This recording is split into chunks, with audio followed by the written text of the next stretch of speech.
Hello friends, இந்த வீடியோவில் என்ன பார்க்க போகிறோம் அப்படின்னா 12 பேர் வந்து பார்த்திங்கன்னா கொண்டு அந்த யானையினுடைய கதையை தான் வந்து பார்க்கோம். ராதாகிருஷ்ணன் அப்படிங்கிற யானை வந்து பார்த்திங்கன்னா 12 பேர் வந்து கிட்டத்தட்ட இதுவரையும் வந்து பார்த்திங்கன்னா கொண்டிருக்குன்னு சொல்லலாம். அந்த யானை வந்து பார்த்திங்கன்னா சரி அங்கே வந்து முதுகில் அந்த பக்கத்தில் வந்து ஏதாவது ஒரு வளர்ப்பு யானையாக கும்கி யானையாக மாற்றலாம் அப்படின்னு தான் நினச்சிருந்தாங்க. அப்புறம் வேண்டாம் அப்படி சொல்லி போன மாதம்தான் வந்து பார்த்திங்கன்னா இங்கே களக்காடுல வந்து பார்த்தீங்கன்னா களக்காடு பக்கத்தில் வந்து கொண்டு விட்டுட்டு போனாங்க. அது பக்கம் அங்கே வந்து இருக்கிறதுனால வந்து பார்த்தீங்கன்னா என்னாச்சுன்னு தெரியல. இப்போ பயங்கர மழையா இருக்கும்.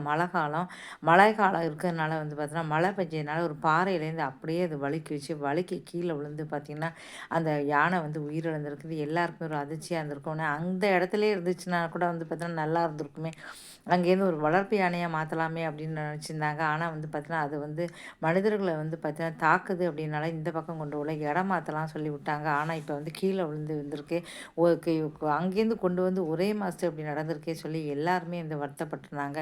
ஏன்னா வந்து பார்த்தீங்கன்னா, அந்த யானை வந்து பார்த்தீங்கன்னா, இப்போ சமீப காலமா நெறைய வந்து கீழ விழுந்தது, நோய் உள்ளது. இப்போ சமீப 2, 3 வருஷமாவே நெறைய யானைகள் வந்து இழந்துட்டு வரோம்னு சொல்லலாம்.